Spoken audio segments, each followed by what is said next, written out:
Hi class, welcome to Poetry Module 1.2, more poems about death. This time specifically, we're going to be talking about poems about war. Can't make those two connect? You're not trying very hard.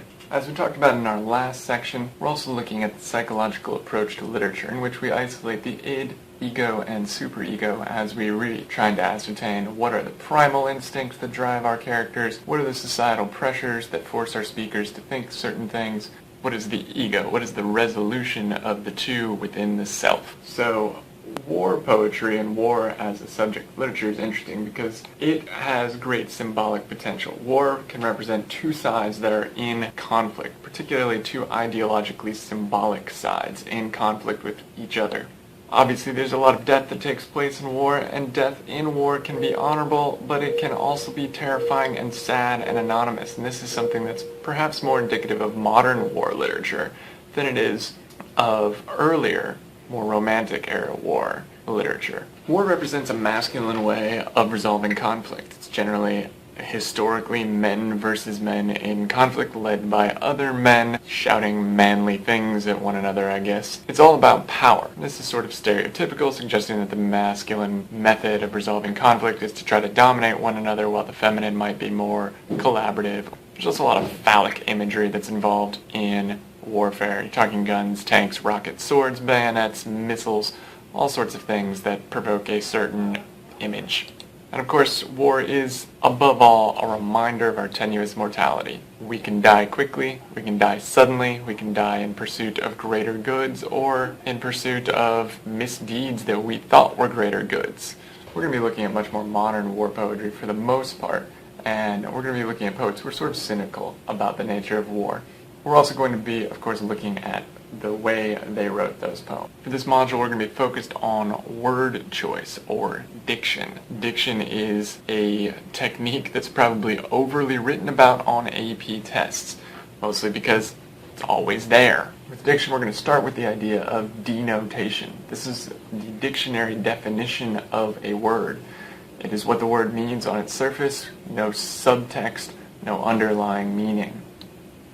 Connotation, applied meaning of the word, wherein we add in a second layer, a subtext of meaning. Now, a good writer is going to pick words that have ambiguity to them, that have multiple levels of meaning, and a particularly deft writer will find a way to work in several words with multiple levels of meaning into a single work, so as to really add a complexity and a richness to the text. This is kind of an awful thing to say, and most of us already know it and are aware of it, but if you were to say of a potential date, she's nice, it probably means you didn't find her attractive. In that case, the word nice, which of course has a very clear denotative meaning of positivity, carries also with it a secondary subtextual meaning of negativity. A fancy way of saying this is double entendre, the idea that a word choice used carries with it more than one meaning. It literally means double intention. This is a sort of connotation in extreme, and even can get into that amusing world of pun, which kind of carries with it a sort of stigma about, being a low form of humor, but the reality is that puns, when employed well, are actually very clever, and no less than William Shakespeare used to love him some puns. In Hamlet, which you're going to read this quarter, Hamlet says to Ophelia, he says to her, "That's a fair thing to lie between maids' legs," to which she responds, "What, my lord? Nothing." He did just say no thing. Now, of course, the first read, the denotative read, is that he's just blowing off a silly question, he's putting on his antic face and being sort of ridiculous. But the reality is there's a secondary subtextual meaning that's also sort of humorous. What lies between maids' legs should hopefully be no thing. Yes, should you doubt whether Shakespeare really stoops to such lowbrow humor, he gives it a callback later on. Hamlet says, "The king is a thing." His friend Rosencrantz says, "A thing, my lord? Of nothing."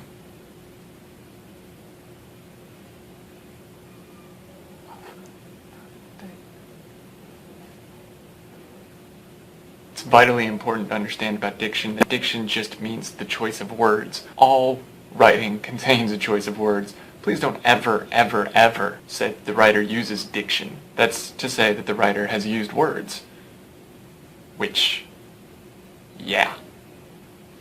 If you're going to describe an author's diction, You need to use a good adjective before it, but you have to be careful. If you say things like loaded, emotionally evocative, or violent diction, you've described the words that are being used. However, if you say powerful, or interesting, or lovely, or dismal, you might sound like you're describing the quality of the words used, and therefore the quality of the writing itself. And you don't want to do that. Your job is not to judge. It would be incorrect to say, the pathetic diction of the poem, when what you mean is the sympathy-inducing diction of the poem, as in the words of the poem evoke great sympathy from the audience. Diction always has an effect that it can add to the tone, irony, or characterization of the piece, depending on the type of diction that's being used and the way it is being used. But in a moment you're going to read some more poetry on your own, but we're going to start by going through one together.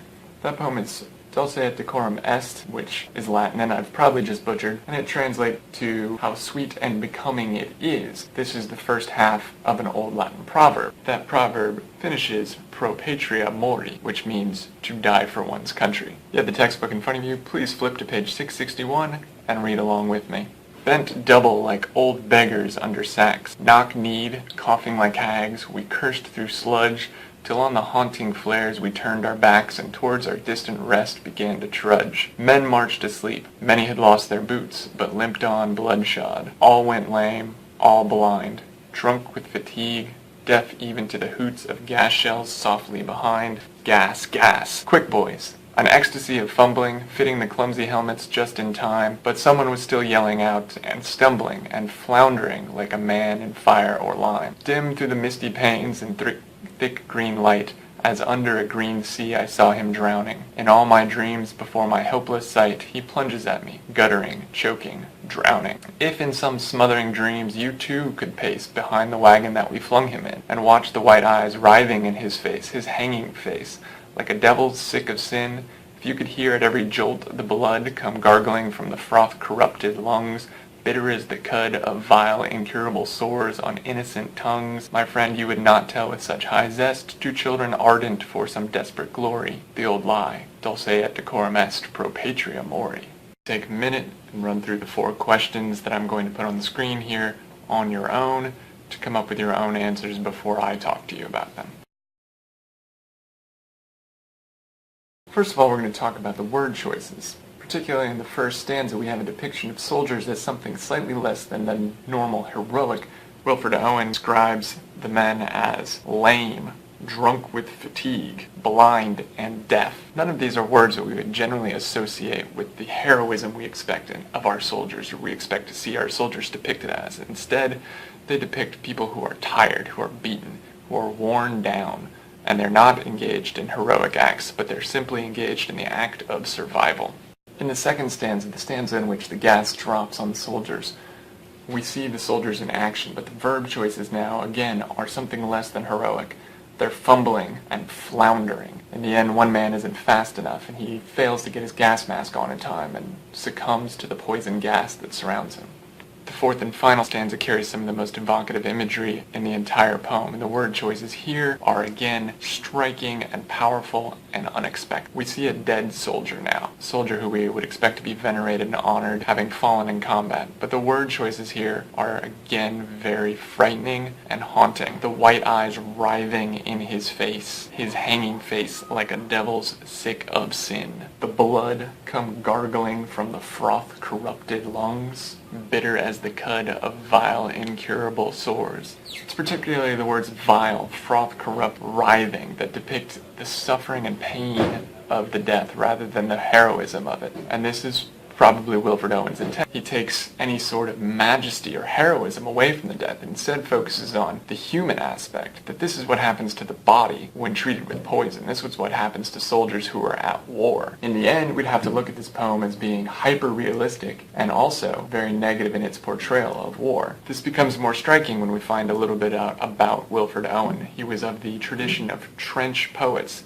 These were World War I poets who, absent iPads and things to distract them during warfare, wrote poems while in the trenches. It's maybe even more striking when we take a look at the lifespan of Wilfred Owen, 1893 to 1918. Wilfred Owen died during World War I. He didn't make it home, but his poetry did.